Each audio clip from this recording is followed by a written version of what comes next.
Biara nasional Our Lady of Champion, yang juga didedikasikan sebagai Shrine of Our Lady of Good Health, adalah sebuah biara Maria, yang terletak di dalam Keuskupan Katolik Roma Green Bay di Amerika Serikat.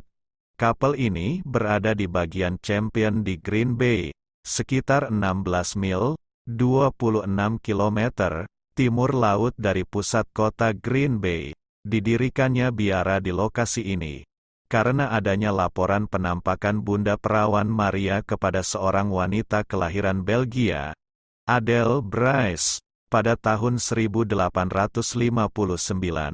Penampakan tersebut secara resmi diakui pada tanggal 8 Desember tahun 2010 oleh Uskup David L. Ricken, menjadi penampakan Maria pertama yang disetujui oleh Gereja Katolik di Amerika Serikat. Mari kita ikuti kisahnya berikut ini. Adele Bryce lahir di Belgia, dari pasangan Lambert dan Catherine Bryce pada tahun 1831. Bersama orang tuanya, ia berimigrasi ke Wisconsin, Amerika Serikat, pada tahun 1855. Mata kanannya buta. Akibat kecelakaan di usia muda, Adele dikenal karena keceriaannya, sederhana serta kesalehannya. Setelah menerima komuni kudus pertamanya, Adele dan beberapa teman dekatnya berjanji kepada Santa Perawan Maria bahwa mereka akan mengabdikan hidup mereka untuk menjadi suster pengajar agama di Belgia. Namun, janji ini semakin sulit ditepati ketika orang tuanya memutuskan untuk pindah ke Amerika bersama pemukim Belgia lainnya. Setelah meminta nasihat dari bapak pengakuannya, dia disuruh untuk patuh kepada orang tuanya. Dia meyakinkannya bahwa jika Tuhan menghendaki dia menjadi guru dan suster, dia akan melayani panggilannya di Amerika. Setelah perjalanan 6 minggu ke Amerika, keluarga Bryce bergabung dengan pemukiman terbesar di Belgia dekat Champion saat ini, Wisconsin. Kehidupan para imigran dan pemukim Belgia sulit, dan banyak yang meninggal di musim dingin yang keras ini di Wisconsin. Di sini Adele biasa. Untuk memenuhi kebutuhan keluarganya ia sering membawa gandum ke penggilingan gandum. Pada suatu ketika, Adele membawa sekarung gandum di kepalanya. Dari ladang ayahnya menuju pabrik gandum berjarak 4 mil jauhnya, mengikuti jejak Indian melewati hutan belantara yang lebat. Saat dia berjalan di jalan setapak, dia mendongak ke atas dan terkejut. Dia melihat seorang wanita berpakaian putih. Wanita misterius itu tampak diam berdiri di antara pohon maple dan pohon hemlock di bawah mahkota bintang, bermandikan cahaya surgawi. Adele membeku di tempatnya, ketakutan. Tapi wanita itu menghilang dalam awan berkilauan. Ketika Adele kembali ke rumah, dia bercerita kepada orang tuanya. Mereka yang mengatakan bahwa mungkin dia adalah orang miskin yang membutuhkan doa. Beberapa hari kemudian, pada hari yang diyakini hari Minggu, tanggal 9 Oktober tahun 1859, Adele berjalan ke misa bersama saudara perempuan dan seorang temannya. Gereja berjarak 10 mil dari rumah. Adele biasa melakukan perjalanan ini setiap hari Minggu. Tidak peduli cuaca apapun. Di jalan yang sama, Adele melihat wanita misterius berdiri di tempat yang sama di antara dua pohon.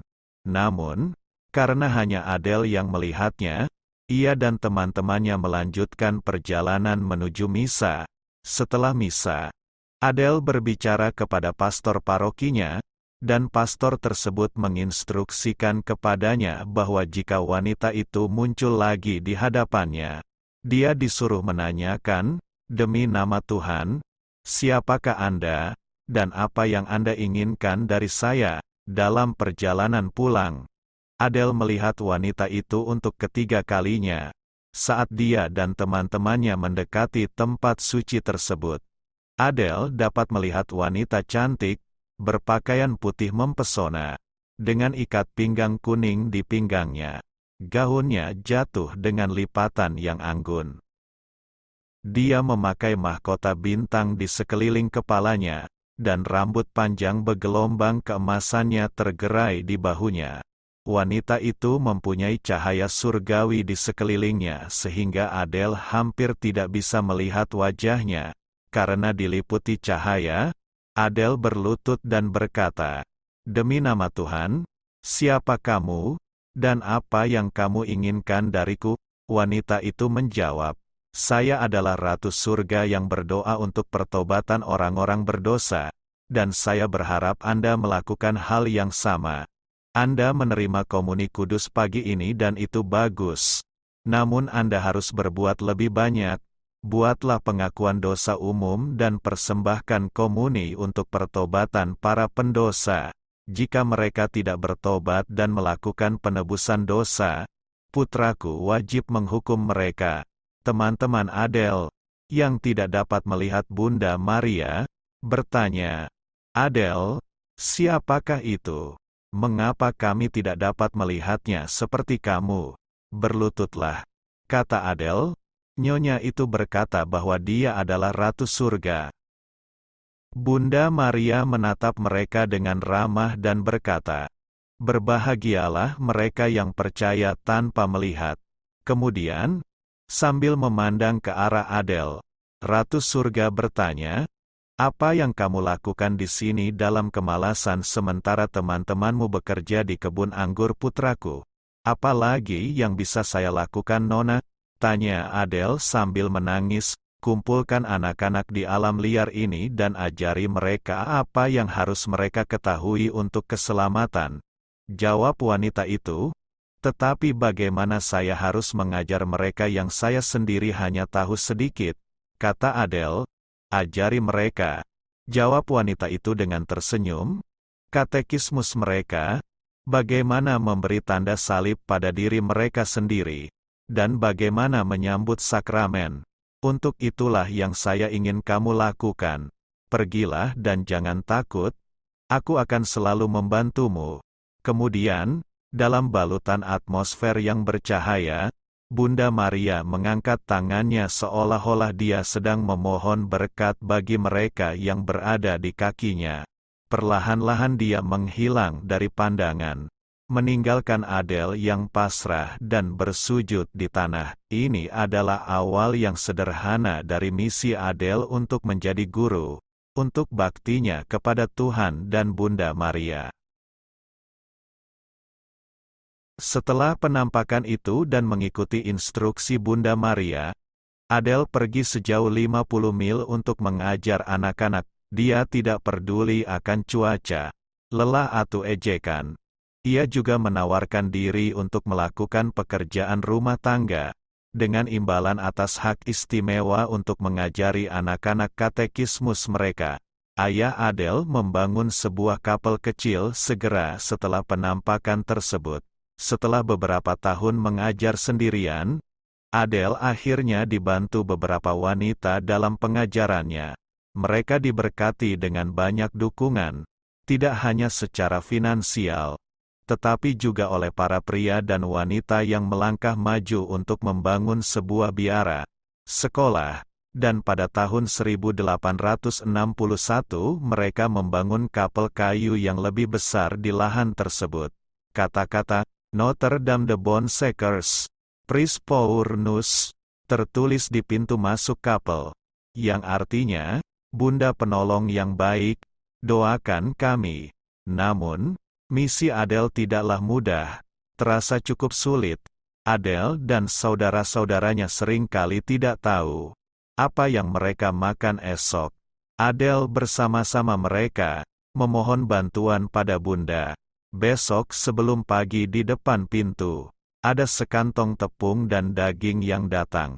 Suster Adele tidak memungut biaya sekolah, kamar dan makan.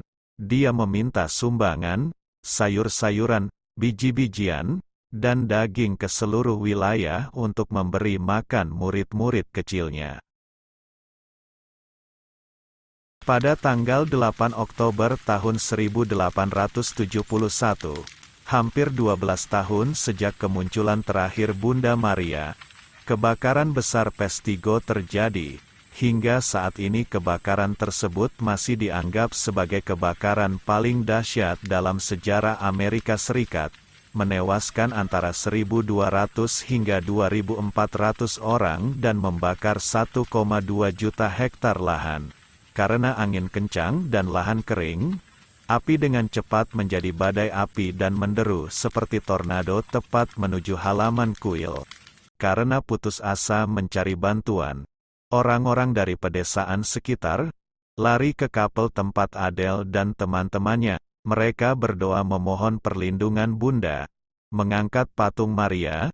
Mereka yang berada di sana pada malam itu berkeliling di sekitar tempat suci, berdoa rosario dan menyanyikan lagu pujian kepada Yesus dan Bunda Maria. Keesokan paginya, hujan lebat turun dan memadamkan kobaran api. Meskipun api menghanguskan bagian luar pagar kuil, namun tidak merusak halamannya. Area sekitar pekarangan hancur, dan satu-satunya ternak yang bertahan hidup hanyalah ternak yang dibawa para petani ke kapel. Meskipun banyak sumur yang lebih dalam di daerah tersebut mengering, sumur dangkal di kapel memberikan cukup air bagi ternak untuk bertahan dari panas. Hingga hari ini, banyak keturunan dari mereka yang nyawanya selamat pada kebakaran tanggal 8 Oktober tahun 1871. Berdoa sepanjang malam hingga tanggal 9 Oktober yang diyakini para sejarawan menandai ulang tahun kemunculan terakhir Maria di hadapan Adele. Adele dan para susternya terus mengajar dan memberi katekis kepada anak-anak di sekitar situ. Hingga waktu cukup lama setelah kebakaran dahsyat itu terjadi, kehadiran mereka mempunyai dampak yang besar dalam jangka panjang terhadap kehidupan masyarakat Champion. Adele Brace meninggal pada tanggal 5 Juli tahun 1896 pada usia 65 tahun. Dan dimakamkan di pemakaman yang terletak dekat kapel penampakan di halaman Biara Nasional. Untuk menghormati penampakan Bunda Maria, pada tahun 1942 di lokasi tersebut dibangunlah kuil atau tempat suci, yang diresmikan oleh Uskup Paul Peter Roth pada bulan Juli tahun 1942.